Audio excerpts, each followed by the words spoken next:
Je suis fière d'être français. La période politique m'angoisse. Il faut un cap clair.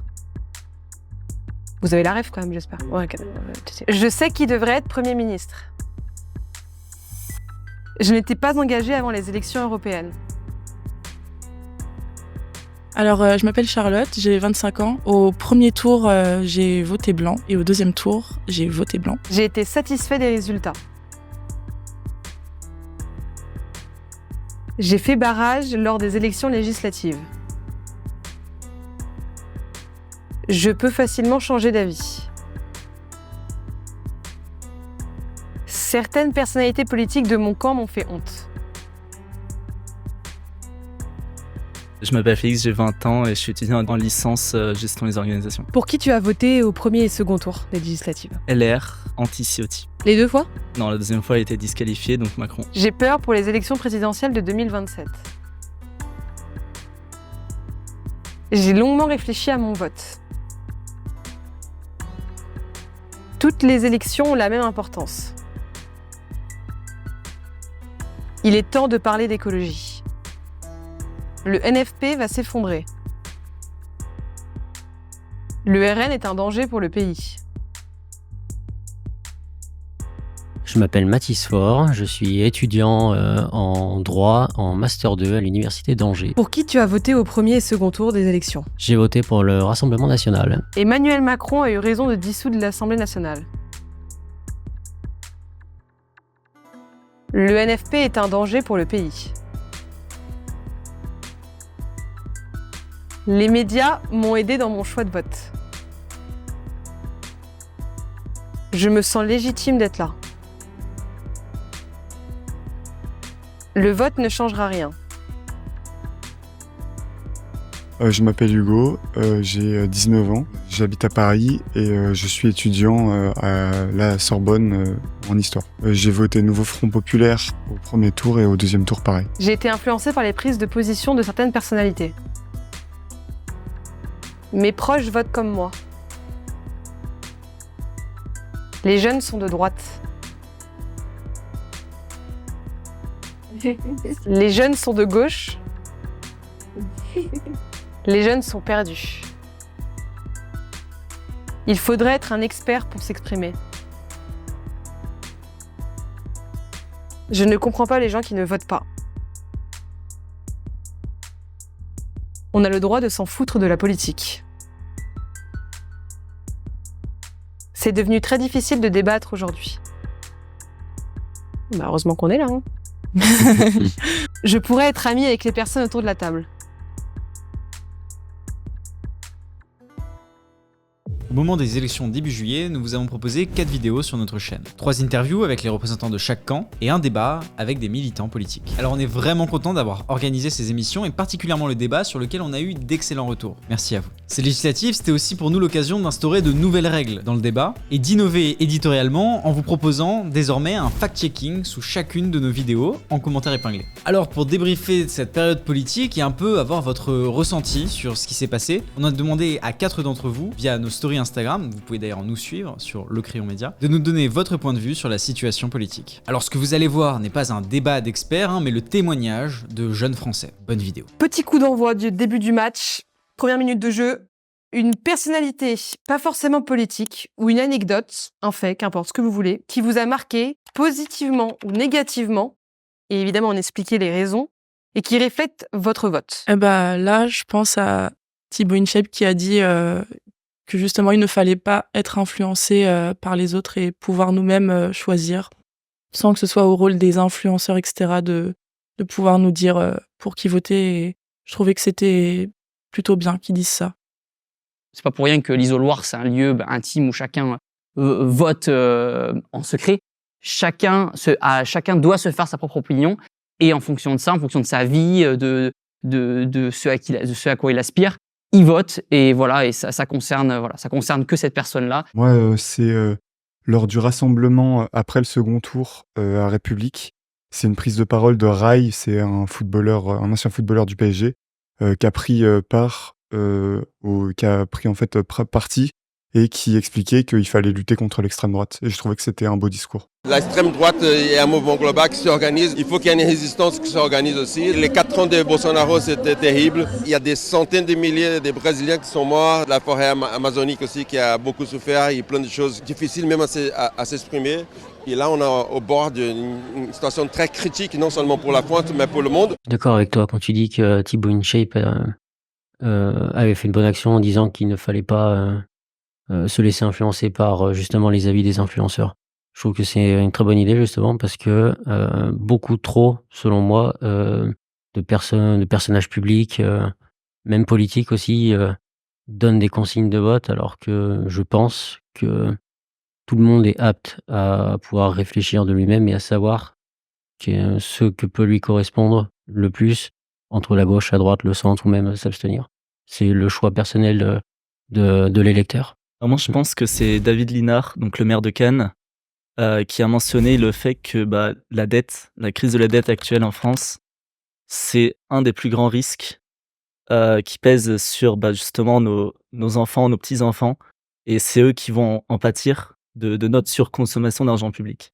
L'URN, premier parti des jeunes, je dirais que c'est en partie grâce à Jordan. Ils ont entre 16 et 24 ans. Ils ne se connaissent pas, mais tous vivent dans la région de Saint-Étienne, un département rural, ancien fleuron industriel. Je suis sûr que t'es la plus jeune du RNJ de la Loire. Mais c'est trop une fierté en vrai. Bah oui. Salut, c'est moi. Non mais c'est énorme que t'aies pris ta carte à 16 ans.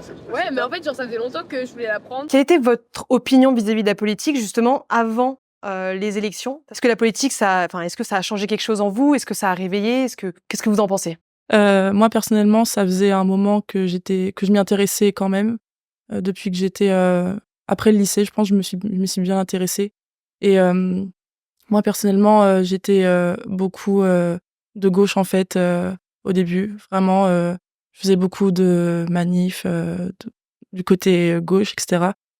Et après quelques années, en fait, je me suis rendu compte que la droite, finalement, je connaissais rien, en fait. Enfin, je m'étais jamais intéressée et j'avais beaucoup d'avis négatifs, mais qui venaient un petit peu des on-dit, on va dire. Et je connaissais rien. Et après, je me suis plus intéressée. Et voilà, ça m'a plus perdue, du coup. Et je me suis rendu compte que, du coup, c'était pas tout noir, tout blanc. Il y avait des bonnes idées de certains côtés, des mauvaises aussi. Et puis, la même chose de l'autre côté, du coup. Ouais, je te rejoins là-dessus. C'est totalement ça. Après, moi, je me suis engagé un peu après le lycée aussi. C'est quand j'ai vu l'impact concret que pouvaient avoir certaines politiques sur notre vie au quotidien. Voilà, par exemple, c'était un exemple de Parisien, mais les JO, qu'on soit obligé de montrer un QR code parce que Hidalgo a décidé d'instaurer un QR code pour se balader dans certaines parties de la ville. Typiquement, ça, c'est une politique. On aurait pu voter pour, on aurait pu voter contre. D'où l'importance de voter. Vous pensiez en avoir fini avec les QR codes du Covid pour circuler. Voici désormais le formulaire pour les Jeux Olympiques. Ça concerne les riverains, toutes les personnes qui travaillent dans les zones dédiées aux Jeux Olympiques, mais aussi les touristes. Moi, j'étais déjà engagé avant. J'étais engagé au lycée, mais j'étais peut-être moins de gauche que ce que je suis actuellement. Donc, j'étais un peu, je vous rejoins un peu. J'étais dans l'idée de me dire qu'il y avait des bonnes idées à gauche et à droite. Et en fait, je pense que j'étais pas encore totalement politisé. Et là, je pense que je suis plus à gauche qu'à droite, même beaucoup plus. Et en fait, c'est après le lycée, avec mon arrivée à la fac, où je me suis vraiment forgé un avis politique. Et oui, les élections, forcément que ça a joué quelque chose, ça a joué dans mon virage à gauche.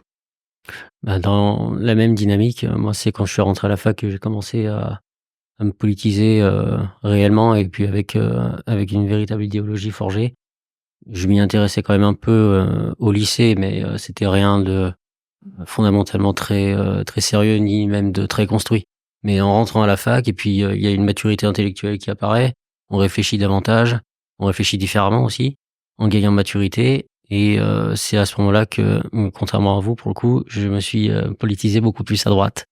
Et je trouve que c'est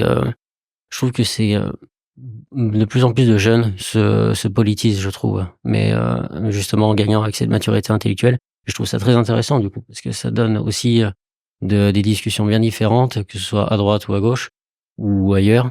Je trouve ça intéressant et ça donne de très bonnes discussions et de très bons débats. Et Hugo, par exemple, quand tu vois, toi, l'extrait, là, t'en penses quoi? Que quelqu'un qui vote RN soit aussi fier de voter RN? Je voulais rebondir dessus. En fait, je trouve que c'est intéressant, ce que tu dis, c'est, ouais, il y a de plus en plus de jeunes qui se politisent, mais moi, je vois pas vraiment ça, d'une manière positive parce que en fait, j'ai peur qu'ils soient influencés. Par exemple, là, une jeune de 16 ans, enfin, je sais pas vous, mais moi, à 16 ans, j'étais un peu perdu. Je savais pas vraiment, où j'étais politiquement et en fait, j'ai peur que les réseaux sociaux et même pas que, mais les médias ou même l'environnement, en fait, ça dans la tête de certains jeunes, de jeunes de 16 ans, en fait, c'est néfaste parce qu'ils savent pas forcément, ce qu'ils pensent et juste, là, elle a dit, dans l'extrait, c'est, grâce à Jordan et il y a, moi, je ressens dans ses paroles une sorte de, comme si c'était son ami, en fait. Elle dit, grâce à Jordan, comme si elle le connaissait et ça, je trouve ça c'est négatif. Ça va créer, une génération de gens perdus qui ne voient même pas le problème de voter RN. Je suis d'accord avec toi quand tu dis qu'effectivement, quand les jeunes de 15-16 ans peuvent très facilement se faire influencer. Je suis assez d'accord avec ça, effectivement. Et je trouve que c'est justement un vrai problème parce que les idéologies aujourd'hui sont de plus en plus forgées, de plus en plus larges, très construites. Après, est-ce qu'elles sont bonnes ou mauvaises? Ça, c'est libre à chacun d'en juger. En revanche, je pense qu'il faudrait avoir une approche aussi un peu plus pédagogique de la politique, notamment au lycée. Alors peut-être pas au collège, parce qu'au collège ça fait encore un peu jeune, mais au lycée, je pense, oui, c'est intéressant. Mais il y a des matières comme l'éducation morale et civique qui est intéressante, qui peut permettre d'appréhender la vie de citoyen globalement, hein, parce que c'est encore des mineurs à cet âge-là, d'une manière assez pédagogique, d'une manière claire, sans pour autant que ce soit dirigé politiquement. Et tu disais influencer, mais dans ce cas-là, même typiquement vous disiez que les médias ne vous influençaient pas. Mais alors dans ce cas-là, par qui se font influencer, ces gens-là? Par leur entourage. Ça arrive, je trouve que ça arrive beaucoup de se faire influencer par son entourage, même par sa famille proche. Sa famille, que ce soit les amis, que ce soit parents, grands frères, grandes sœurs. Toutes les personnes qui sont proches de la personne qui est susceptible de se faire influencer, de fait, peut se faire influencer du coup. Je pense que TikTok aussi est un grand facteur, et les Reels est un grand facteur d'influence justement, parce qu'il y a ce phénomène-là de rabbit hole, où du coup on se commence à regarder certaines vidéos, et du coup l'algorithme fait en sorte qu'on se retrouve qu'avec des vidéos de ce bord-ci, qu'on se radicalise de plus en plus, et c'est selon moi une des raisons pourquoi aujourd'hui la société est très fracturée, et où tout le monde, ou quasiment tout le monde, est vraiment radical, que ça soit à droite, que ça soit à gauche.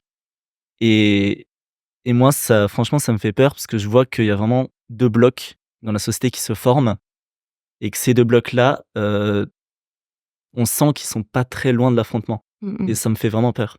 Mais ils sont même déjà dans l'affrontement, je trouve. Et moi, c'est pour ça que ça m'a complètement perdue. C'est que je voyais vraiment deux extrêmes vraiment se balancer d'informations tout le temps. Et il y avait des arguments là, l'autre contre-argument. Enfin, c'était ça tout le temps, en fait.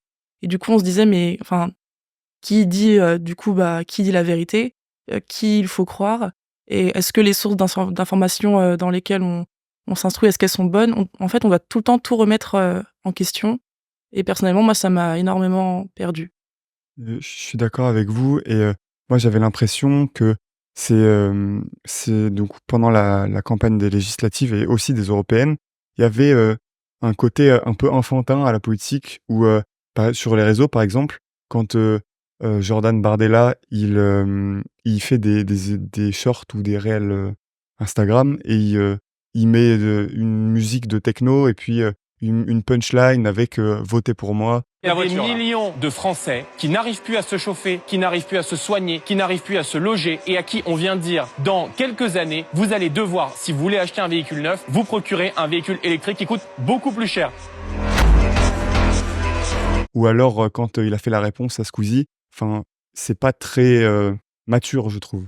Quand on fait une référence à Call of Duty, on se moque de lui. Enfin, je trouve qu'il y avait vraiment un côté très malsain ces derniers temps. En fait, il a vraiment peut-être voulu cibler énormément les jeunes et il a très bien réussi à le faire, je pense. Ouais, du coup, via TikTok, avec les réels et tout. Et je pense que beaucoup ont voté aussi pour lui, mais ne sachant pas réellement le programme derrière, mais juste parce que, voilà, une bonne tête, des jolies phrases. Et c'est réciproque avec la gauche aussi. Hein. Et ça peut être réciproque aussi avec la gauche, oui. Voilà, parce que Mais je vois pas qui, en fait. On n'a pas vu quelqu'un aussi à gauche, autant sur TikTok, je trouve, personnellement.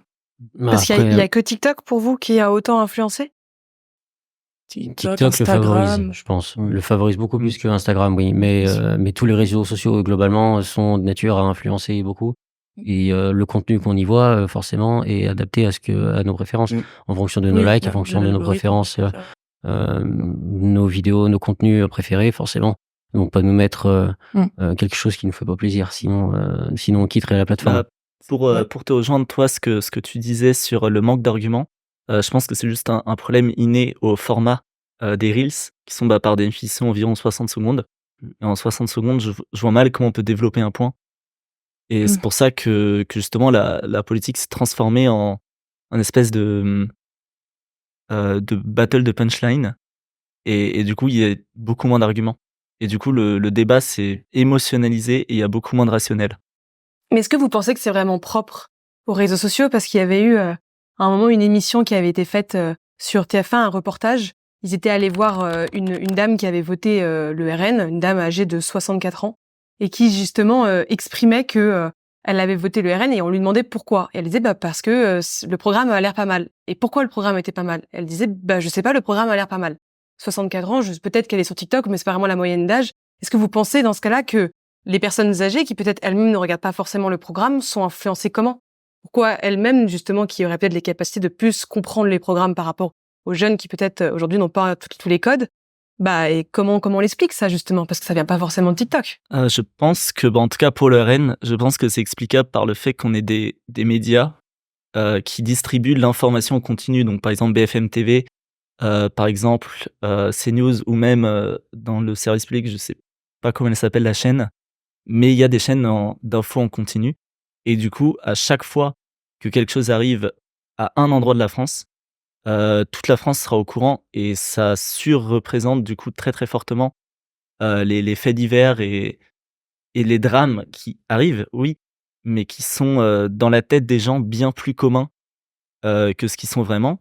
Et au final, quand on voit les députés du RN qui du coup expliquent leur solution à justement ces faits divers, on peut comprendre que des personnes qui sont bombardées de ces informations-là 24 heures sur 24, que du coup ces personnes-là choisissent le RN.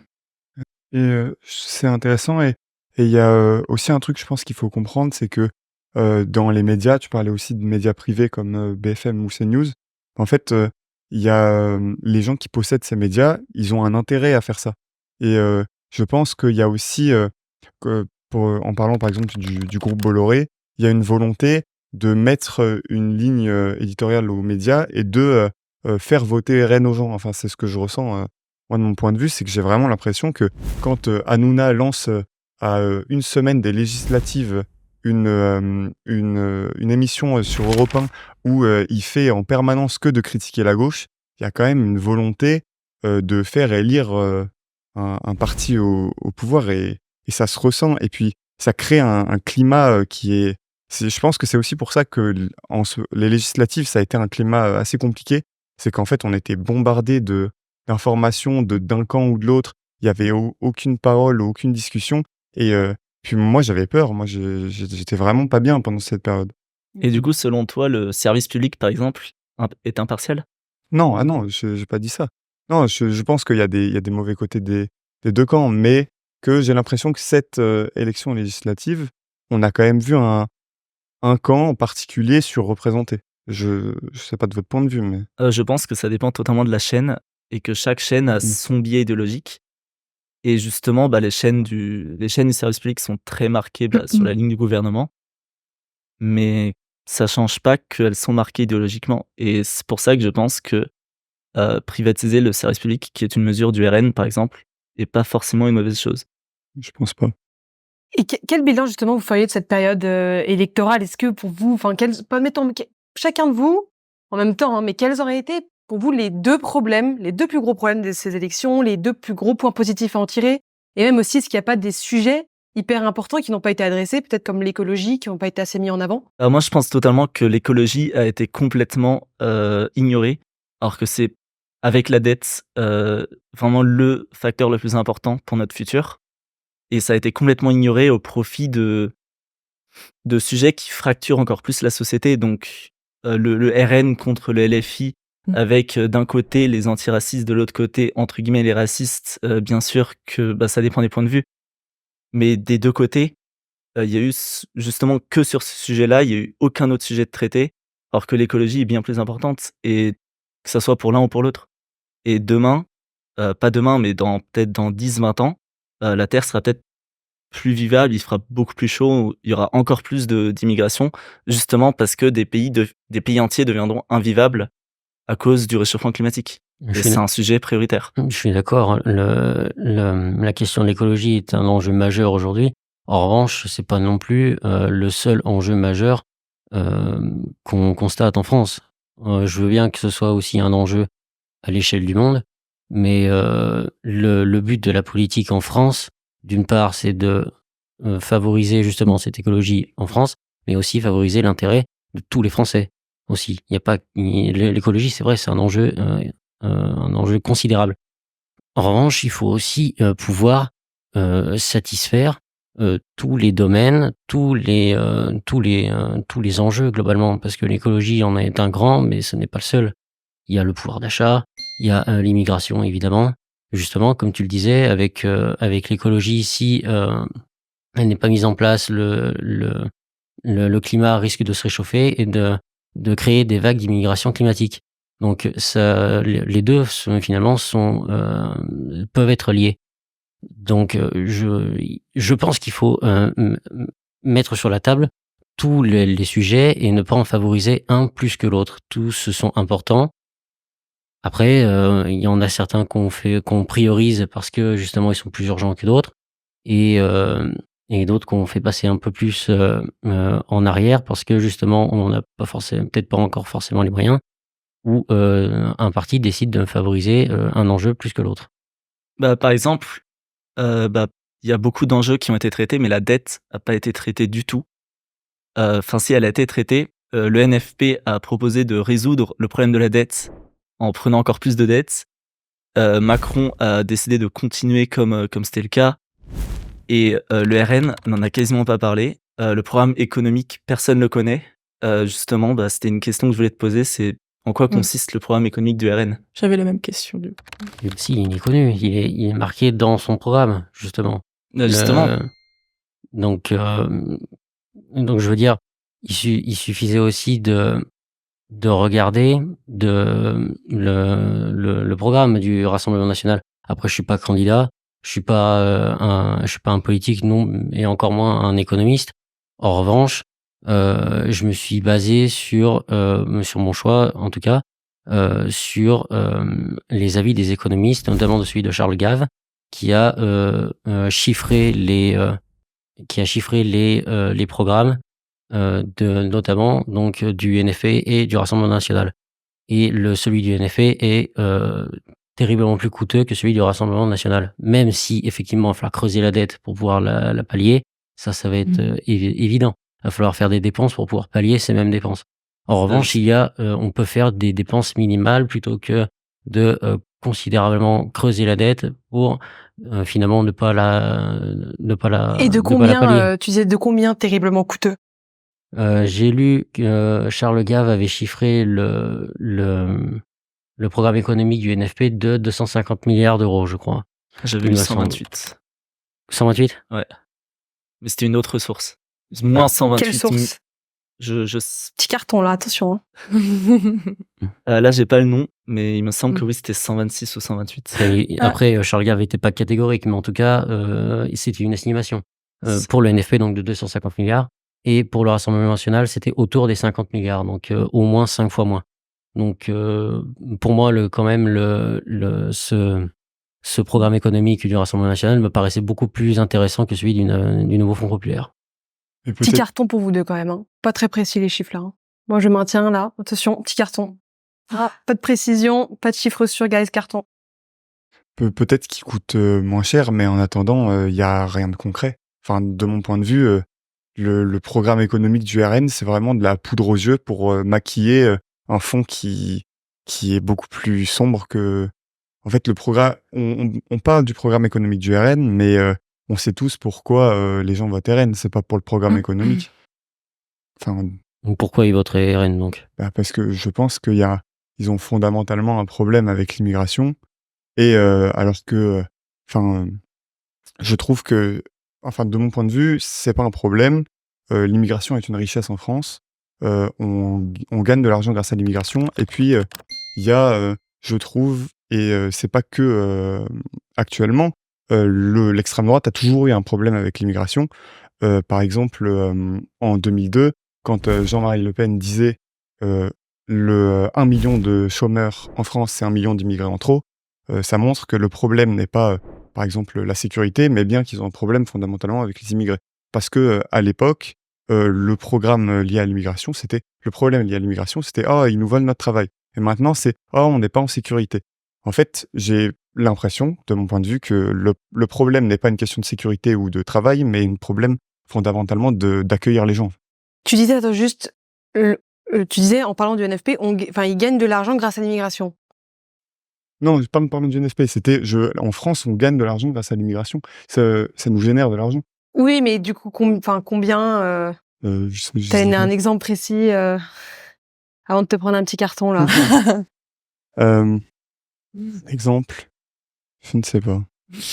Je vais prendre le carton. Bah, tu vas se prendre le carton. Moi, j'ai le contre-exemple, justement. C'est selon une étude par le CEPI qui a une approche, du coup, de comptabilité par rapport au coût de l'immigration. Le résultat de l'étude, c'est que c'est moins 1,4% du PIB français par an. C'est comme ce que je disais tout à l'heure. Il y a des sources qui vont nous dire quelque chose, d'autres qui vont nous dire l'inverse aussi en fonction de ce qu'on voit, de notre algorithme, etc. Donc même sur ça, en fait, on n'est pas sûr sur comment on se renseigne. Et du coup, je rebondis sur la question que tu posais sur le ressenti.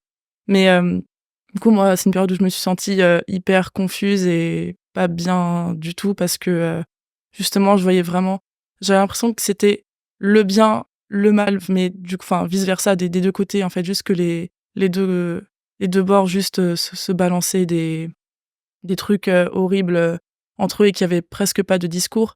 Et même dans la vie de tous les jours, c'est que au premier tour, il y a eu des personnes qui ont été hyper tristes dans mes amis, d'autres qui étaient plutôt du coup bien. Mais du coup, personnellement, moi, entre les deux, je savais jamais trop me situer. Et du coup, avec l'abondance d'informations qu'on a reçues sur les réseaux, où tout le monde, là, j'ai l'impression, a pris position et a défendu ses propos, j'ai l'impression que là, du coup, tout le monde a vraiment donné son avis et je sais pas si c'était forcément une bonne chose de faire ça, en fait. Et justement, t'as pas eu envie de te dire, tiens, les réseaux sociaux m'inondent trop d'informations, je les mets de côté et je lis les programmes pour te faire ton propre avis? Tu t'es pas, je sais pas, peut-être posé la question? J'ai lu les programmes, mais en même temps, après, souvent, on entend oui, mais tu sais, il faut pas croire tout ce qu'il y a dans les programmes. Hein. Souvent, ils vont nous mentir. Regarde, Macron, il avait prévu ça, et puis il l'a pas fait, nanani. Donc, j'ai l'impression, en fait, je sais pas à quoi on peut vraiment se fier, même en lisant les programmes, en fait. Et c'est surtout que dans le contexte électoral actuel, où il y a beaucoup de personnes qui ont la volonté de faire barrage aux extrêmes, justement, on peut pas parler de programme, alors que le vote, moi, je pense que le vote du Nouveau Front populaire est en grande partie expliqué par un phénomène de barrage. Les gens, dans leur grande majorité, n'ont pas adhéré au programme du NFP, ont voté pour le NFP parce qu'ils ont voté contre le RN. Et du coup, au fond, c'est là où je comprends pas du tout le positionnement de la LFI. Au fond, demander que le programme, alors que le programme n'a pas été élu, c'est parce que c'est pas le programme qui est la source de l'élection. La source des voix, c'est le barrage. Et du coup, demander à exécuter un programme qui n'est pas du tout en accord avec les envies de la plupart des Français, je trouve ça un peu hypocrite, voire un peu malhonnête. Je suis d'accord, et puis c'était ça, justement, l'enjeu de la création de ce nouveau Front populaire, c'était de faire barrage au Rassemblement national. Moi, je suis pas d'accord sur le fait que le NFP a été élu pour faire barrage, parce qu'en fait, ils auraient pu voter Macron. Moi, dans ma circonscription, j'aurais pu voter Macron pour faire barrage au RN, et j'ai pas voté Macron au premier tour. J'ai voté NFP. Donc, je pense qu'il y a quand même une partie des gens qui ont voté NFP parce qu'ils avaient envie d'espoir, parce que ils se reconnaissaient pas dans le programme du RN ni dans le programme de Macron, et donc il y avait une troisième voie possible. Je pense que peut-être que c'est pas l'entièreté des électeurs, mais en attendant, je pense que c'est quand même une majorité, parce que il y a, je ne verrais pas des gens des macronistes voter NFP pour faire barrage. Je pense que il y en a, c'est sûr, mais je pense que c'est pas la majorité. On va passer à la mi-temps, les amis.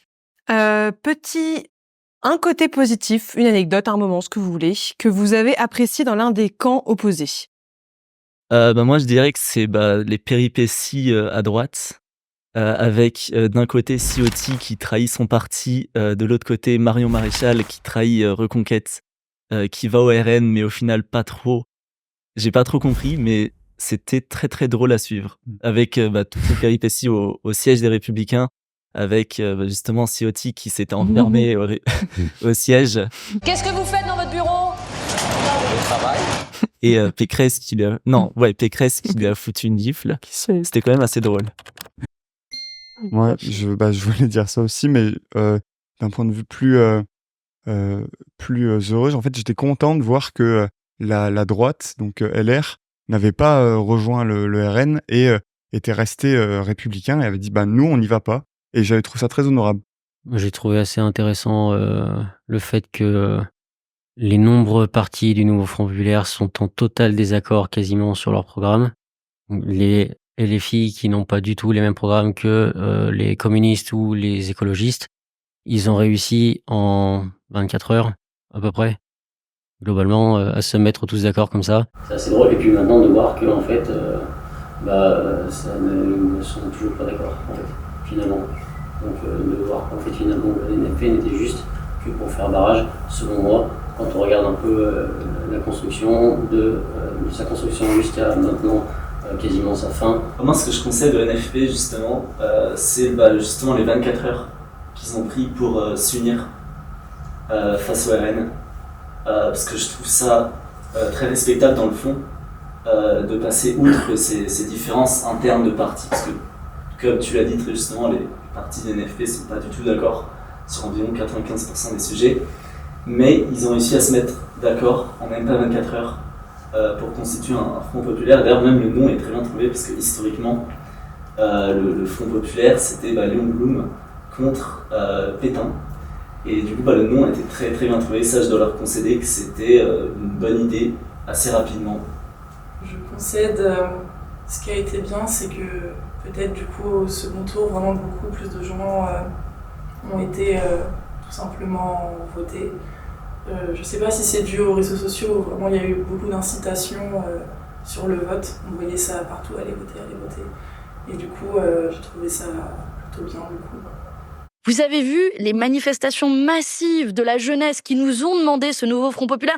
Moi, j'ai envie de leur dire, et le nombre de fois, si vous savez, où on m'a dit « ne nous décevez pas ». Alors attendez, je veux vous leur parlez dire, de manif. on ne vous décevra pas, on va continuer à maintenir cette unité du nouveau Front populaire parce que c'est le seul chemin d'espoir. C'est parce qu'il y a une mobilisation aussi assez forte dans la rue, une pression notamment de la jeunesse, qu'on a réussi à constituer le nouveau Front populaire.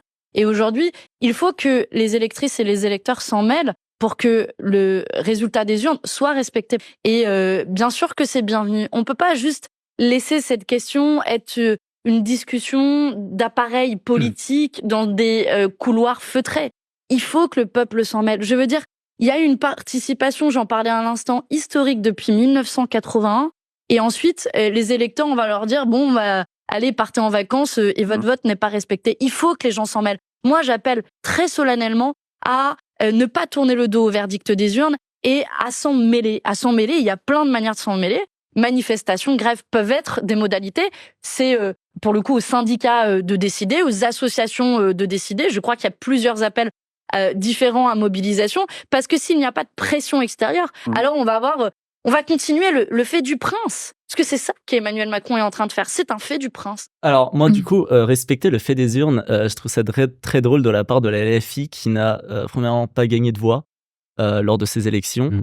Et surtout, dans un parlement où la droite, en tout cas la pensée de droite et la pensée d'extrême droite, en tout représente environ 60% du parlement, exiger un gouvernement de gauche est quand même assez malhonnête.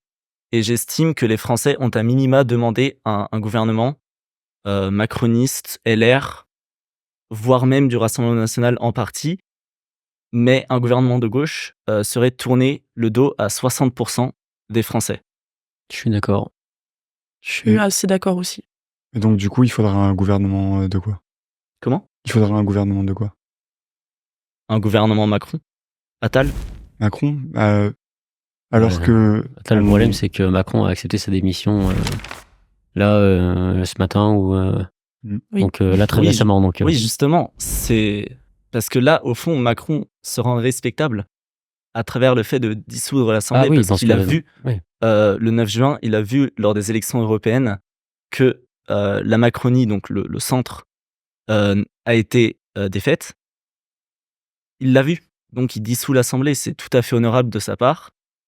Et maintenant, les urnes ont montré que oui, il y a eu une glissade à droite. Oui, le PS a gagné des voix, mais le Rassemblement national a gagné des voix, les LR ont gagné des voix. Donc, soit on reste sur du Macron, soit on fait un gouvernement de coalition un peu comme en Allemagne, soit on fait un gouvernement de droite. Je suis sûr, je crois que Laurent Wauquiez avait proposé un pacte législatif. Et c'est pourquoi pas une piste à envisager. Je suis d'accord avec toi. Mais les LR, ils ont fini quoi? 4e? Wauquiez, Premier ministre, alors qu'ils finissent 4e? Enfin, moi, je pense qu'il faut un gouvernement de gauche parce que y a, même si c'est une victoire mineure, je suis d'accord, il y a une victoire quand même. C'est quand même le Front populaire qui a réussi à gagner, alors que tout le monde pensait que le RN serait en tête. Le nouveau Front populaire a réussi à gagner, alors que dans le fond, c'est 4 partis. Encore une fois, c'est malhonnête de parler de Front populaire alors qu'il y a 4 partis différents. Et le seul parti... Non, il y a les écologistes et le PS qui ont gagné dans le nouveau Front populaire. Donc plutôt la frange un peu moins radicale. Et de là à ce que la LFI exige de former un gouvernement alors que la LFI est surtout connue pour bordéliser l'Assemblée, je trouve ça vraiment assez malhonnête. Et le Front populaire, c'est une alliance. Ça dit qu'il y avait plusieurs partis, je suis d'accord, mais il y a plusieurs partis aussi dans le groupe Ensemble. Il y a Horizon, il y a le parti de Macron. Dans les ORN, il y a Marion Maréchal qui était chez Reconquête. Il y a quand même il y a eu des alliances dans tous les camps. Donc pourquoi blâmer le fait que le Front populaire est une alliance, on va pas donner le gouvernement à une alliance? Oui, mais il y a eu des alliances dans tous les camps. Oui, donc la candidature en tant que première ministre de celle proposée par le PS il y a quelques jours, tu vois pas de problème? Si, moi sur ça, je suis totalement d'accord avec vous. Moi, je pense que il faudrait. Je suis d'avis avec les écologistes et le Parti communiste de faire un vote au sein du Front populaire pour choisir, parce qu'il y a quand même un problème là fondamentalement quand 3 partis sur 4 sont d'accord et qu'il y en a un qui refuse, il y a un problème et il faut trouver une solution. Mais en attendant, ça veut pas dire qu'on va laisser Wauquiez arriver en tant que Premier ministre alors que son parti n'est pas du tout majoritaire. Je rebondis juste parce que tu avais l'air assez d'accord quand il a dit Wauquiez Premier ministre. Toi, en tant que RN, tu serais OK d'avoir un LR Premier ministre? Tu serais content en tant qu'électeur RN? Content, je ne sais pas. En tout cas, si c'est pas la gauche, oui, je serais content, ça c'est sûr. Mais dans tous les cas, le parti de Jordan Bardella a dit qu'il ne serait pas Premier ministre à partir du moment où il n'aurait pas de majorité absolue. Ce qui me semble être tout à fait honnête et tout à fait logique, puisqu'il ne pourrait jamais mettre en œuvre sa politique. Étant donné qu'à gauche, ils feront tout pour que les lois proposées par le Rassemblement national ne passent pas. Et à droite, ça serait pareil. Si c'était la gauche en tant que Premier ministre du nouveau Front populaire, c'est pareil. Laurent Wauquiez a dit qu'il voterait systématiquement une motion de censure si jamais il y avait un Premier ministre du nouveau Front populaire. Et à droite, ça suivrait, je pense, le parti Rassemblement national suivrait aussi. C'est pourquoi je pense qu'il faut une coalition des partis. Il faut prendre certains députés du PS, certains députés de Macron, certains députés de LR, peut-être même certains députés des écologistes, pour constituer un gouvernement de coalition, pour justement représenter tous les Français. Ça, c'est un truc que j'ai jamais compris dans la politique française. C'est là où en Allemagne, en ce moment, ils ont ce qu'on appelle un feu, Ampel. Et en fait, c'est les libéraux, donc la FDP, avec les socialistes, donc la SPD, et les écologistes, donc les Verts. Et ils ont réussi à former une coalition avec certains postes de ministres attribués à certaines personnes. Et ça, franchement, si ça arrive en France, moi, c'est tout ce que je demande, parce que ça représenterait véritablement tous les Français. Moi, j'aimerais bien avoir ton avis, vu que tu as voté blanc, t'estimes qu'il y a eu un vainqueur ou c'est une assemblée non gouvernable? Et bah, sur ça, pareil, alors du coup, le Front populaire a gagné, mais après j'ai vu, sur les réseaux, beaucoup de gens expliquer que finalement, ils avaient pas tant gagné que ça, qu'il y avait eu une forte augmentation, du RN aussi, quand même, et que c'était une augmentation, bah, du coup, on n'avait jamais vu auparavant, je pense. Et donc du coup, sur ça aussi, j'étais un peu mitigée, enfin. Et puis là, même actuellement, on sait pas trop ce qui se passe là, donc je sais pas quelles mesures vont être prises, je sais pas trop sur ça. Est-ce qu'aujourd'hui on peut n'avoir aucun avis sur tout ce qui se passe? Est-ce qu'on peut vraiment s'en foutre? Je pense que si on se fie qu'aux réseaux sociaux, bah, je pense que ouais, en vrai, parce que enfin, je pense qu'il y a aussi beaucoup de gens qui ont pas voté ou qui ont voté blanc parce qu'ils en avaient vraiment marre, de justement voir toujours cette confrontation, et puis de voir qu'ils sont pas eux aussi, représentés.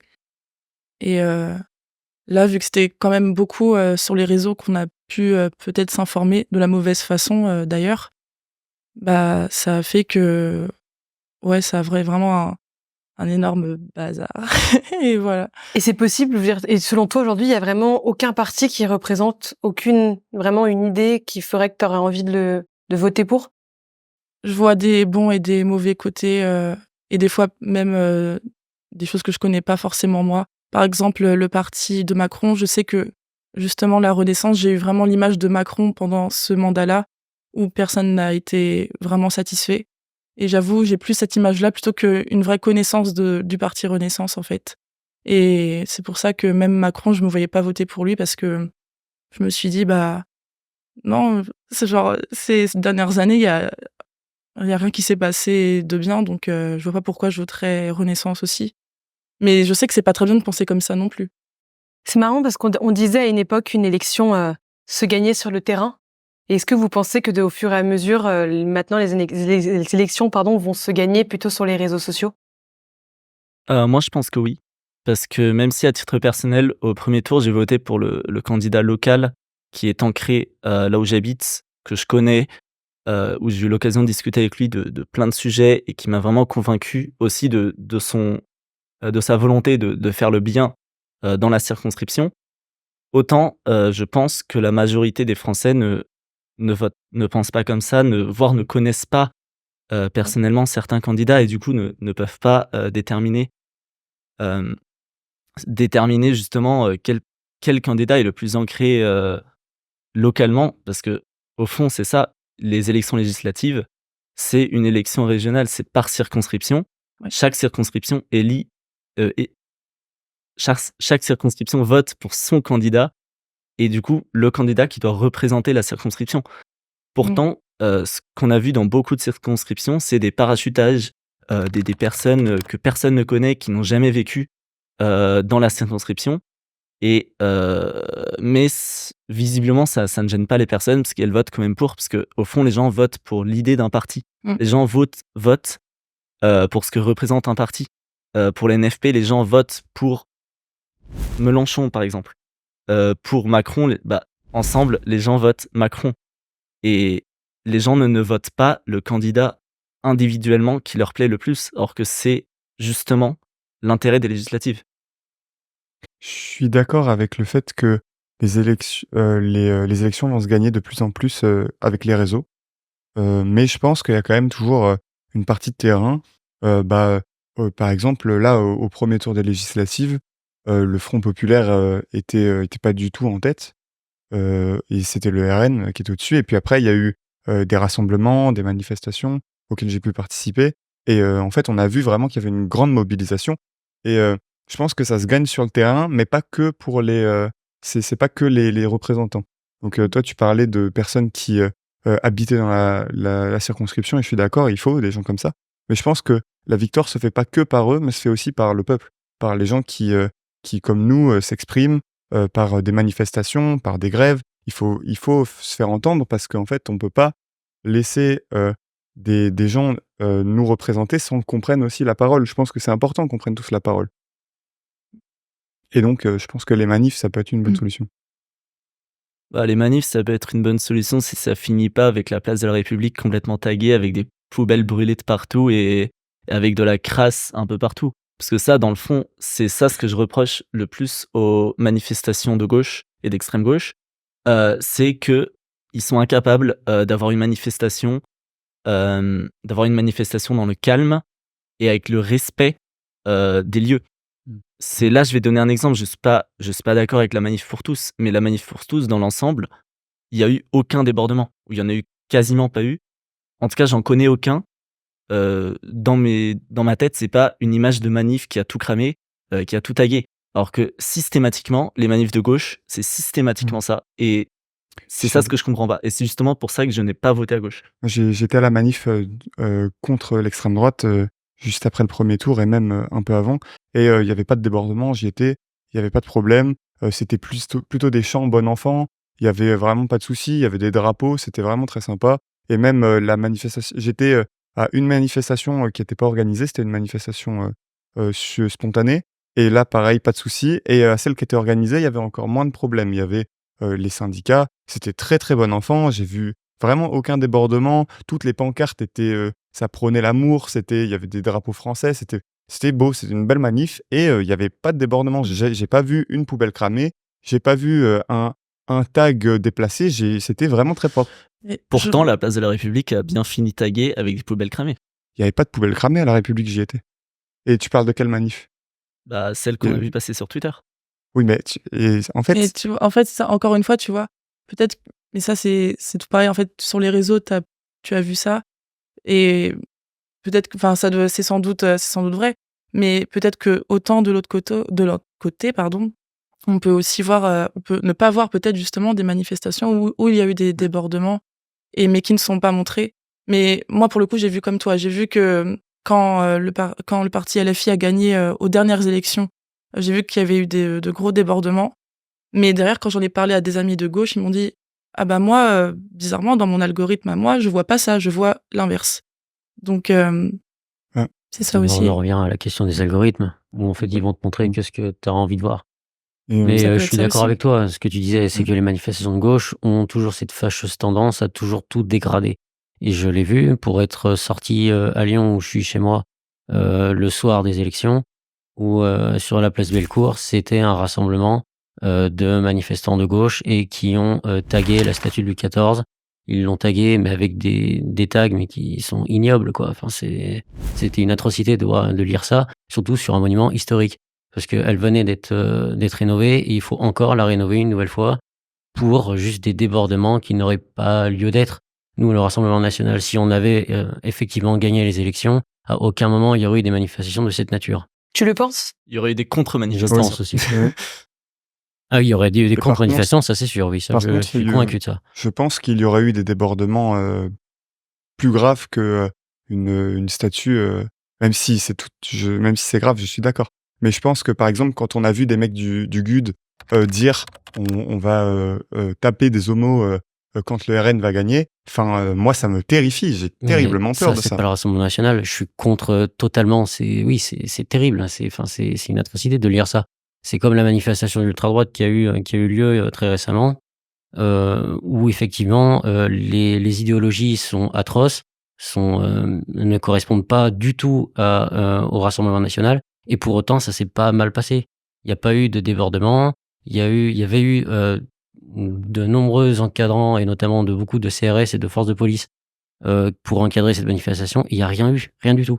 Alors que quand on regarde les manifestations qui se déroulent à gauche, c'est même quand il y a des encadrements, même quand il y a les forces de police, les CRS, ça se passe toujours de la même manière et on les redoute à chaque fois. On redoute à chaque fois la manière et comment on va retrouver notre ville, notre quartier, une fois que la manifestation sera terminée.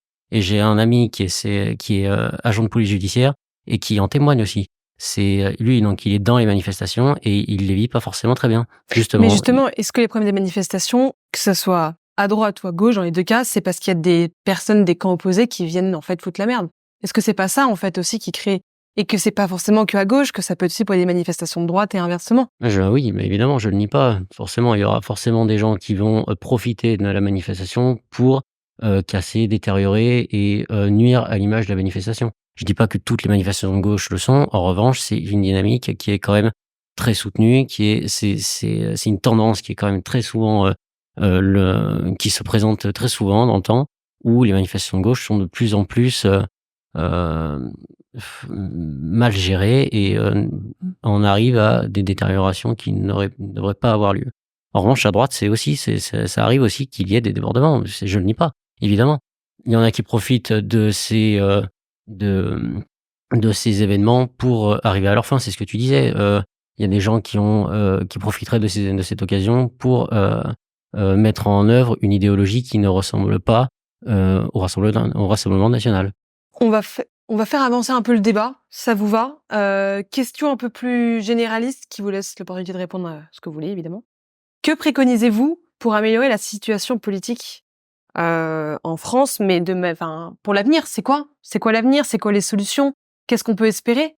Est-ce qu'on continue comme ça? Est-ce que il n'y a pas peut-être d'autres choses à mettre en place, d'autres idées, Moi, ce qui m'a vraiment choqué actuellement dans la situation, c'est que la plupart des politiques ont beau avoir fait les meilleures écoles, ils ont fait Sciences Po Paris, l'ENA, ils font des études très prestigieuses, ils sont censés être instruits, et pourtant, aucun gros parti politique propose une alternative au système plus ou moins socialiste, avec la LFI très très socialiste, avec le RN, LR, etc. un peu moins socialiste. Et pourtant, il n'y a aucun parti qui propose une alternative à ce modèle-là d'État-providence, d'État omniprésent. Et moi, je pense qu'à terme, surtout avec l'arrivée de la mise sous tutelle du FMI, du Fonds monétaire international, qui a déjà dit à la France de faire gaffe à ses dépenses publiques, à terme, je pense qu'il y aura un parti économiquement bien plus libéral. Et par exemple, on peut déjà le voir avec Nouvelle Énergie de David Linard, qui représente parfaitement ce courant de pensée qui est d'optimiser le service public, d'arrêter de payer des fonctionnaires qui ne travaillent pas, qui travaillent le mercredi de 13h à 14h, et de payer correctement les fonctionnaires qui apportent de la valeur. C'est complètement insolent qu'un prof soit mal payé, qu'un prof commence à peut-être 2 SMIC maximum. C'est complètement insolent. Et derrière, il y a des rectorats remplis d'administrations complètement inutiles.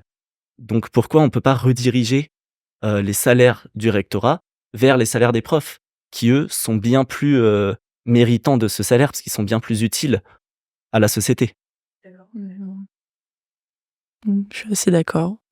J'ai pas trop d'avis sur la question pour le coup, parce que je suis pas forcément assez informé sur ce point, donc mais ça ne m'empêchera pas d'aller vérifier justement et d'aller me forger un avis construit. Et est-ce qu'il y a une ou deux choses prioritaires pour vous qu'il faut mettre en place là pour la France? Je sais pas, un truc positif. Moi, je pense que c'est avant tout dans la conscience des gens. Je pense qu'il faut plus de tolérance parce que là, on a ressenti ces derniers temps que c'est un climat ultra tendu avec la montée des agressions racistes et homophobes. Ces derniers temps, il y en avait quasiment une par jour. Moi, j'ai pu voir des trucs qui étaient... j'avais jamais vu ça auparavant. Et puis là, vraiment, il y avait une montée extrême d'idées vraiment très sombres. Et je pense qu'il faut qu'on puisse tous s'aimer ensemble. Je comprends pas pourquoi on devrait forcément avoir peur des autres. Et quand la solution, elle est là, elle est dans l'entraide.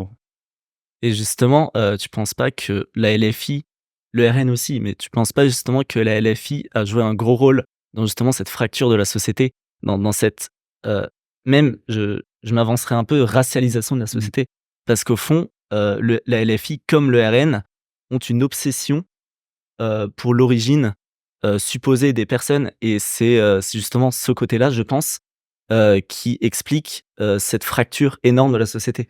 Dans la fracturation de la société, c'est possible. Je pense qu'à gauche, on n'est pas net non plus, on n'est pas irréprochable.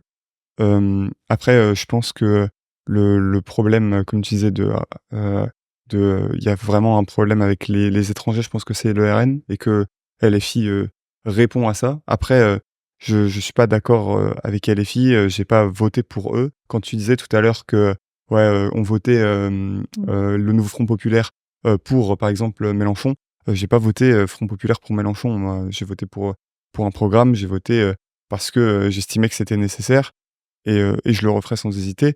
Et je pense que le problème actuellement en France est plutôt à l'extrême droite et pas à la gauche. Et toi, Charlotte, qu'est-ce que tu préconises pour l'avenir ? Moi, j'aimerais bien qu'on essaye de plus vraiment s'écouter. Et tu parlais de tolérance, je pense que la tolérance doit se faire des deux côtés.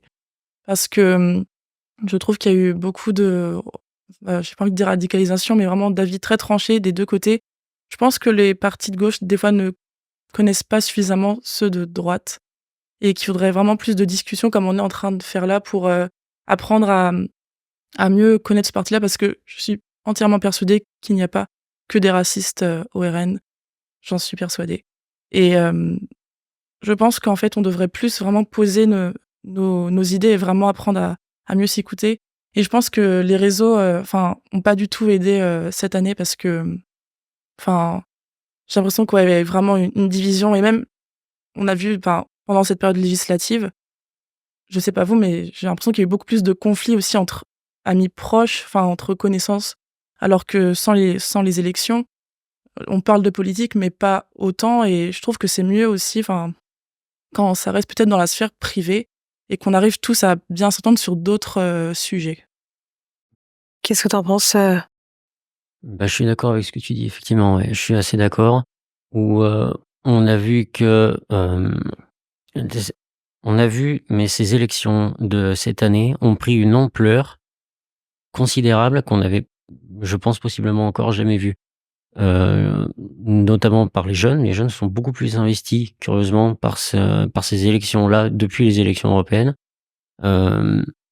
Parce que je saurais pas l'expliquer, mais on a bien vu que, et même les créateurs, en général, les créateurs de contenu, youtubeurs, tiktokers, etc., ont pris très facilement la parole sur ces élections. Et ce que j'aimerais qu'ils ne se reproduisent pas, notamment pour les élections de 2027, c'est que tous ces créateurs-là, les mêmes, redonnent des consignes de vote à leurs électeurs. Donc on en revient à la discussion qu'on avait au début, d'avoir la même approche que celle de Thibaut InShape, de responsabiliser l'électeur et de lui laisser choisir le vote qu'il a envie de mettre dans l'urne. Je crois pas que ça serve à grand chose de diaboliser un parti plus qu'un autre, et notamment celui du Rassemblement national, parce qu'il a évolué depuis. C'est plus le même depuis la création de Jean-Marie Le Pen, et c'est comme la gauche, elle a évolué depuis très longtemps. Donc j'aimerais quand même beaucoup que on ait un peu plus, justement, quand tu disais la tolérance, quand vous disiez la tolérance, justement qu'on tolère un peu plus les votes de chacun, et sans pour autant que dès que tu votes pour un parti, notamment le RN, tu sois catalogué comme étant un raciste, un fasciste, parce que c'est pas du tout vrai. Et il y en a qui se servent de ce vote, justement, comme c'est le même exemple que les manifestations. Il y en a qui sont racistes et qui se servent du vote de RN pour faire passer leurs propres idées.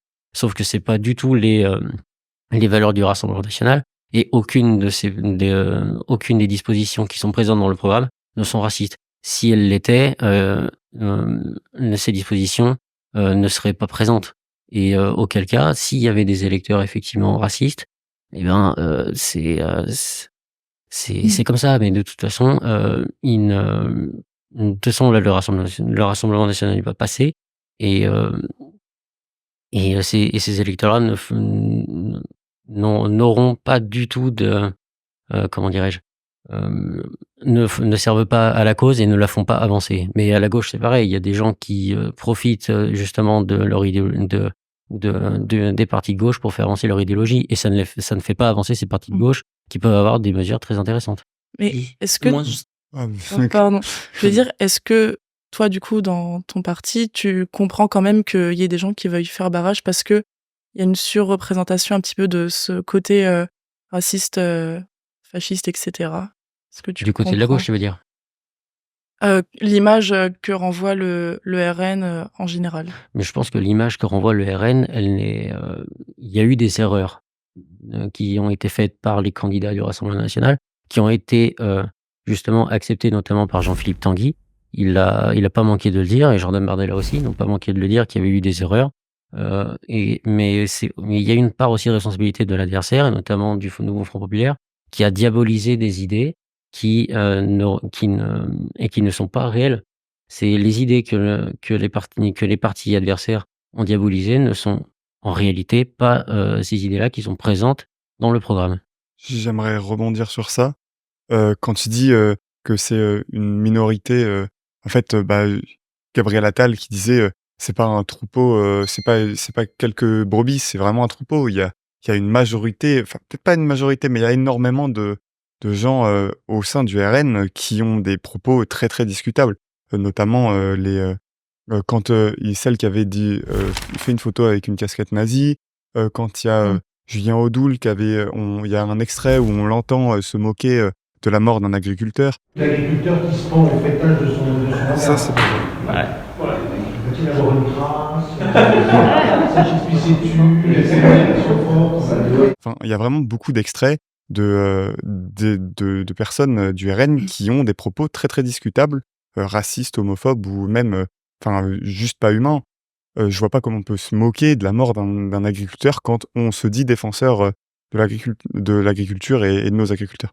Mais après, juste, t'avais dit que le RN avait évolué. Je pense pas. Je pense que c'est juste une stratégie de dédiabolisation. On l'a vu quand Marine Le Pen, elle a évincé son père. C'est parce que son père était problématique. Tout le monde sait que son père était problématique. Donc, ce qu'elle a fait, c'est qu'elle l'a évincé pour que son parti paraisse plus cool, plus abordable. Et c'est ce qui a lieu maintenant. Les gens votent pour Jordan Bardella, comme on l'a vu tout à l'heure avec la fille de 16 ans, parce qu'elle le trouve beau, parce qu'elle le trouve sympa, parce qu'il a l'air intelligent. Et en fait, il y a totalement une dédiabolisation de l'idée de l'extrême droite. Et on le ressent même dans certains médias où maintenant, on a plus l'impression que c'est la gauche le problème, alors que non. Le problème, c'est l'extrême droite. Ça a toujours été l'extrême droite. Et pour moi, ça n'a pas évolué. C'est toujours le cas, c'est juste qu'il s'en cache plus. Je te rejoins là-dessus parce que justement, oui, ok, le programme a peut-être changé. Les propos tenus par les gros cadres du parti, par Marine Le Pen, par Jordan Bardella, par Philippe Tanguy, probablement qu'ils ont changé. Oui, certes, je les écoute pas, j'ai les brèves sur Twitter, je pense qu'ils ont changé leur discours. Mais au fond, pour un parti qui fait 30%, voire plus aux élections, qui est, pour citer la première vidéo, le premier parti de France chez la jeunesse, l'incompétence de trouver des cadres qui n'ont pas de casserole au cul, ça montre, selon moi, plutôt une certaine complaisance avec les idées véhiculées justement par la candidate qui met un képi issu de l'Allemagne nazie. Désolé pour moi, surtout pour un parti comme le Rassemblement national qui a une histoire, ça me paraît évident de vérifier le passé de ces candidats avant de les investir. Et justement, qu'ils aient investi ce genre de candidats, ça montre soit qu'ils sont vraiment incompétents et qu'ils n'ont pas été foutus de vérifier le passé de leurs candidats, soit qu'ils ont vérifié le passé mais qu'ils n'ont pas vu de problème avec le képi. Et dans les deux cas, c'est pas forcément un argument pour le Rassemblement national. C'est pas un argument, effectivement, sauf qu'au sein du Rassemblement national, il y a une commission des conflits. Donc dans cette commission des conflits, les brebis galeuses, comme tu as cité tout à l'heure, passeront devant cette commission et seront évincés du Rassemblement national. Ce qui n'est pas le cas notamment chez LFI. Chez LFI, LFI a quand même réessayé de réinvestir Adrien Quatennens qui a été condamné pour violence conjugale. On a Philippe Poutou qui est poursuivi pour apologie du terrorisme. Il y a quand même beaucoup de candidats comme ça qui sont présents au sein du nouveau Front populaire, pas forcément que de LFI, mais au sein de ce nouveau Front populaire, et qui pour autant sont élus ou parfois, sauf pour Adrien Quatennens qui a retiré sa candidature, fort heureusement. En revanche, Raphaël Arnaud qui est fiché S, triple fiché S, et qui est élu, je suis désolé, mais moi je comprends pas.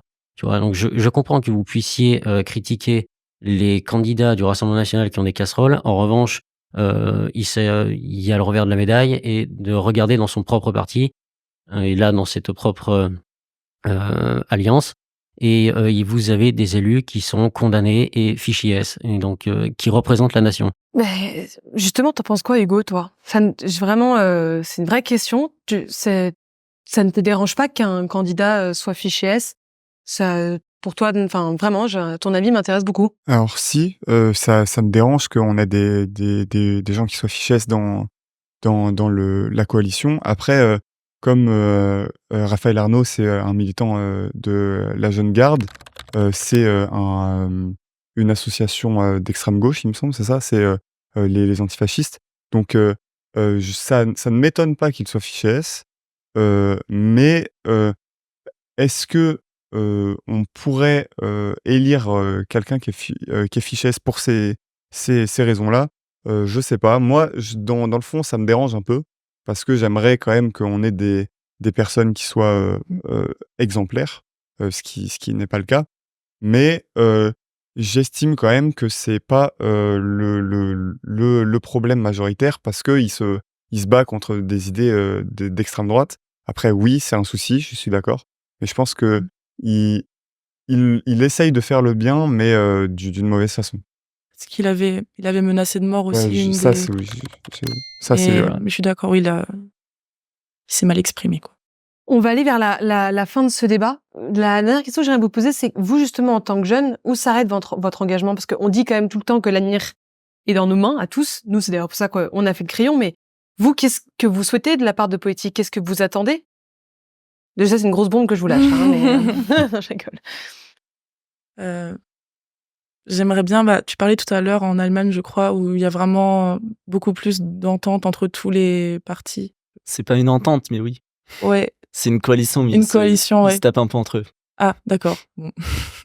Ce qui est normal, ils sont pas d'accord. Parce que c'est nécessaire. C'est dommage que t'aies pas de carton parce que tu l'aurais...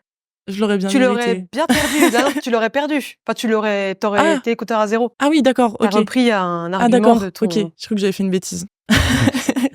Mais du coup, ouais, je trouvais que c'était bien, du coup, qu'il y ait plusieurs représentants de chaque parti qui arrivent peut-être à s'entendre plus ou moins, du coup, mais en tout cas, je trouve que ce serait bien qu'il y ait plus de discussions et moins de, comme tu disais, de punchline balancées, en tout cas à droite à gauche, qui font pas du tout avancer le débat, quoi. Mais c'est le débat que tu veux faire avancer ou c'est la société? Est-ce que c'est juste le fait que le débat et les idées avancent ou que sur le terrain, il y a des vraies choses concrètes qui se passent pour nos concitoyens? Là, en l'occurrence, c'était plutôt la forme, en tout cas, qui m'a un peu posé problème. Mais je pense que dans le fond, il y a beaucoup de choses aussi. Mais peut-être que je m'y suis pas aussi forcément renseignée. Je me suis aussi renseignée via les réseaux. Je pense qu'on a tous beaucoup regardé Hugo Décrypte, peut-être.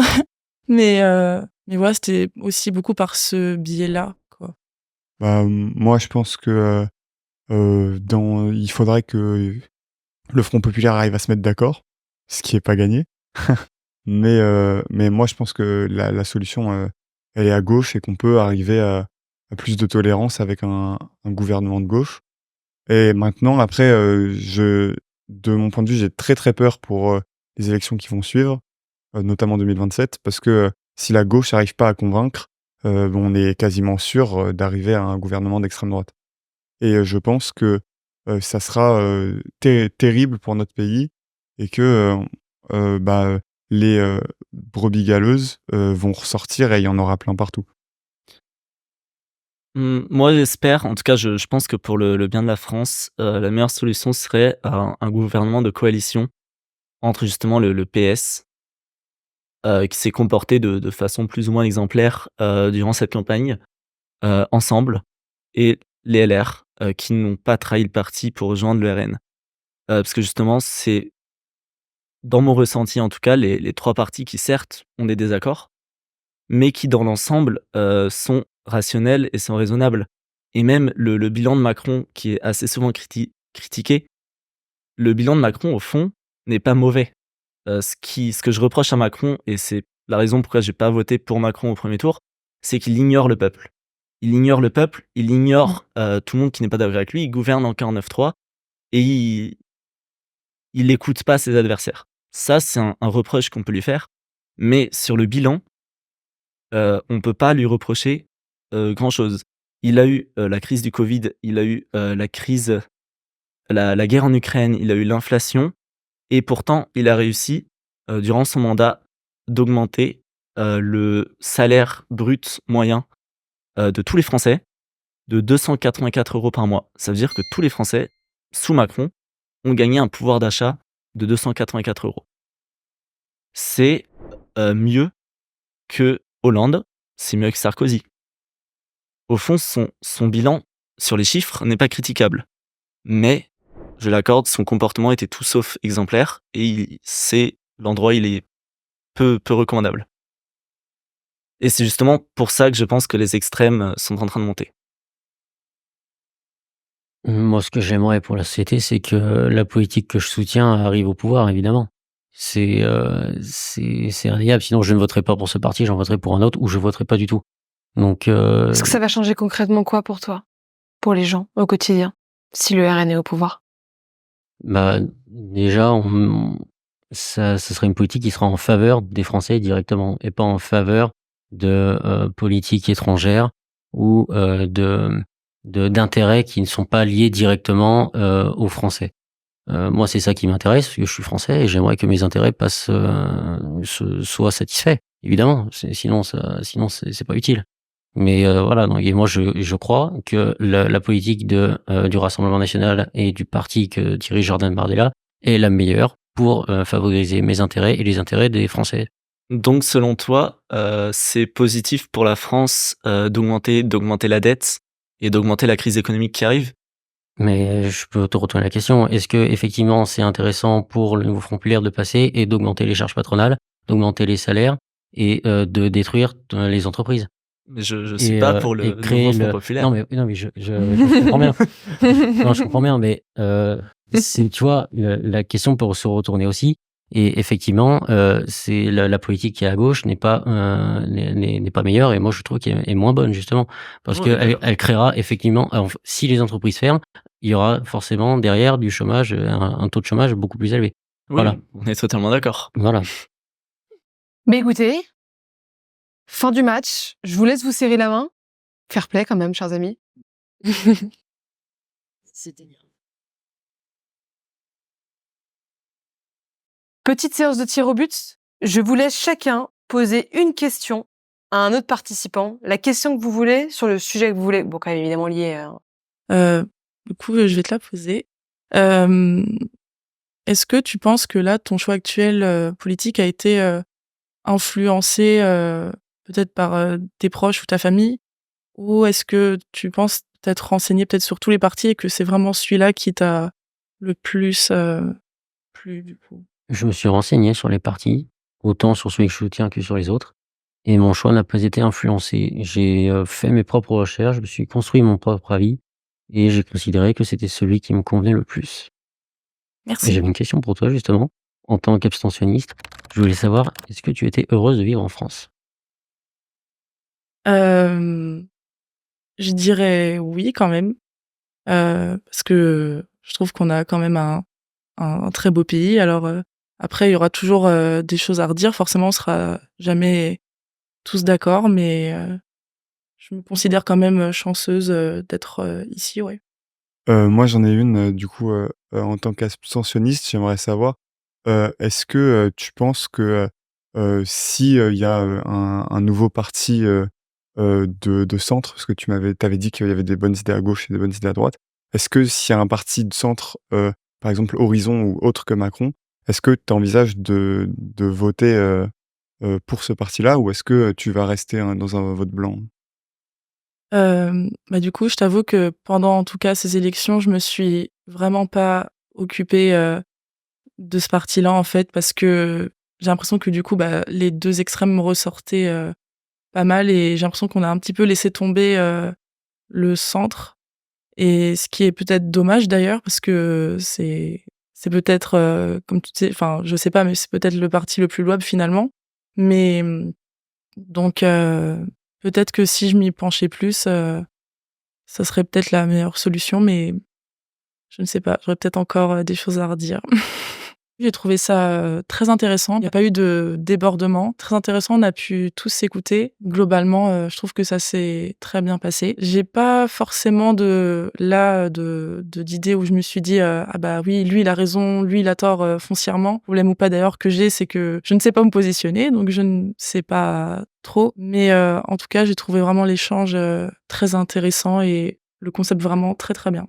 Moi, j'ai une question pour toi justement. C'est en fait, pourquoi, tu penses, en tant qu'électeur RN, que le discours justement des candidats RN, pourquoi ils se focalisent à fond, sur l'immigration?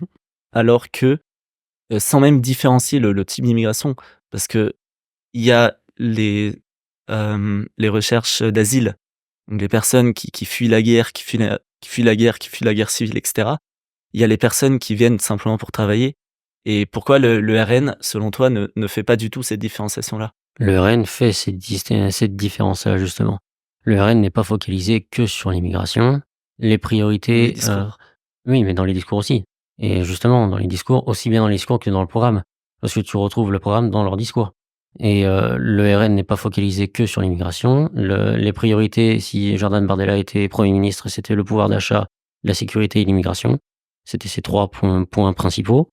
Euh, le, il y a une vraie différence entre ce que tu viens de me dire, c'est que la seule chose qui est mise en avant, c'est que les étrangers qui commettent des crimes et délits en France sont punis et ne doivent plus être sur le territoire français. C'est ce qui semble assez cohérent puisque énormément de pays dans le monde le font. Ça me semble logique. Ensuite, il y a des travailleurs étrangers qui sont ici et ils n'ont rien à craindre. C'est ce qui a été rappelé par Jordan Bardella dans une émission sur RTL. Ça a été rappelé comme ça et ça semble évident. Enfin, je veux dire, il y a eu encore une diabolisation du Rassemblement national et de cette idée de l'immigration qui est portée dans le programme, qui n'est pas vrai, c'est une caricature. Et voilà, il suffit juste de faire la différence entre ne pas s'attarder sur les titres. C'est pareil, quand on voit les lois qui sont votées à l'Assemblée nationale, si on s'arrête que sur les titres, forcément, ça peut faire peur. Quand on regarde le contenu de la loi, ça peut être complètement différent, ça peut créer un avis différent. Et ben là, c'est pareil. C'est sûr que si on parle de l'immigration, qui est un sujet partout dans le monde qui est très important, au même titre que l'écologie, voilà, ça peut être terrifiant pour ceux qui sont concernés, mais ça ne concerne pas tout le monde, évidemment. Sinon, ce serait effectivement des prérogatives qui seraient racistes, et ce qui n'est pas le cas aujourd'hui. J'ai trouvé l'échange qui était quand même très constructif, très intéressant. Ça changeait un peu des débats qu'on pouvait avoir sur les réseaux où c'est vraiment fondé uniquement sur l'invective. Là, il y avait beaucoup plus de débats d'idées, il y avait des débats d'avis, même si on n'était pas en accord. Ça change pas le caractère courtois et intéressant de la discussion. Après, j'ai été en profond désaccord, notamment sur les idées qui sont soutenues par le nouveau Front populaire, et j'ai été aussi d'accord quand il s'agissait de nommer plus un Premier ministre de droite, même s'il n'est pas issu du Rassemblement national, plutôt que d'investir un Premier ministre de gauche et issu du nouveau Front populaire. Qu'est-ce qui a fait qu'aujourd'hui, vous votez peut-être ce que vous votez aujourd'hui? Est-ce que vos amis ou votre famille ou là où vous avez fait vos études ont eu un impact, ou est-ce que c'est vraiment le fait que vous soyez vraiment renseigné sur les sujets et que vraiment le programme vous convienne? Je pense sincèrement que, là où j'ai fait mes études et surtout ce que j'étudie a une grande influence, sur mon vote aujourd'hui, parce que mon vote aujourd'hui est avant tout économique. C'est avant tout un vote pour que la France, puisse prospérer de nouveau économiquement et cette compréhension-là de l'économie et du fonctionnement donc, de l'économie, de la macroéconomie, etc., je l'ai eu dans le fond à travers mes cours à la fac. Et c'est ça qui a guidé mon vote. C'est même à travers ça. Après, il y a aussi ce côté-là où je me suis renseigné personnellement et où j'ai remarqué qu'en fait, l'économie était à la fois la source et la solution à la plupart des problèmes en France. L'écologie, on peut utiliser l'économie comme levier pour justement faire avancer l'écologie dans tous les pays du monde. La sécurité, plus on est aisé financièrement, moins on a peur de finir le mois, moins on commet de délits, ça paraît évident aussi. Et au fond, en fait, tous les problèmes de la société peuvent être résolus sous l'angle économique. Et c'est pour ça que j'en fais une priorité. Ce que j'ai pensé du débat, c'était très intéressant. J'ai pu découvrir d'autres points de vue que ceux que je rencontre dans mon entourage proche. Ce que j'ai trouvé très intéressant comme argument, où j'étais totalement d'accord, c'était justement l'argument de la tolérance. Je pense qu'aujourd'hui, il faut tolérer. Il faut tolérer toutes les idées, il faut tolérer toutes les personnes. Aujourd'hui, la société est beaucoup moins tolérante qu'elle était il y a 10 ans. Pour moi, le RN n'a pas changé. Ça reste un parti d'extrême droite. Si on regarde justement tous les indicateurs qu'on a aujourd'hui sont assez comparables avec les indicateurs qu'on avait en Allemagne en 1920-1930 environ. Crise économique, montée des extrêmes, déclassement, tout ça, on peut le reconnaître historiquement. Et je trouve que, surtout dans ce contexte-là, on ne peut pas dédiaboliser le RN. C'est plutôt l'inverse. Moi, je pense qu'on est tous un peu influencés. Donc ouais, je pense que j'ai été influencé par mes études. Je suis à Tolbiac, donc c'est plus à gauche que n'importe quelle fac, donc je pense que oui, ça a dû jouer forcément. Après, j'étais déjà à gauche avant d'y être. Je pense que j'ai toujours été de gauche, même s'il y avait des périodes où j'hésitais, où j'étais pas sûr. Je pense que au fond, j'ai toujours eu des idées qui étaient plutôt à gauche, mais ça fait 2-3 années où je suis un peu plus à gauche qu'avant, et je pense que ça doit jouer. Mon entourage doit jouer. Et oui, mes études, ça doit être le cas aussi. J'ai trouvé que c'était très constructif. C'était bien d'échanger, et puis vu qu'on est tous des électeurs lambda, c'était intéressant. C'est bien de voir de nouvelles têtes, et là, je trouvais que c'était une belle discussion. Après, sur les idées, je suis fondamentalement pas d'accord avec le RN du coup, même si je trouvais qu'il était plus il y avait une discussion qui était possible. Je m'attendais à ce que ça soit plus compliqué, et on a pu discuter ensemble, donc c'était intéressant. Et j'étais aussi d'accord avec certains points de vue de l'abstentionniste qui disaient qu'il y avait 2 blocs et qu'en fait on pouvait pas voir, il y avait pas vraiment d'autres visions, et je partageais pas mal cette idée. J'espère que cette vidéo vous a plu. Si c'est le cas, n'hésitez pas à laisser un j'aime, à mettre un commentaire et à vous abonner en activant la petite cloche, c'est super important pour nous soutenir. Je vous rappelle que si on les a reçus, et comme tous les invités qu'on reçoit d'ailleurs au Crayon, c'est parce qu'ils reflètent une partie de ce que pensent les jeunes français. Pour comprendre de manière plus large et plus globale les enjeux de ces législatives, je vous invite à regarder le débat qu'on a fait juste avant le second tour. Il est disponible là, juste là. Salut.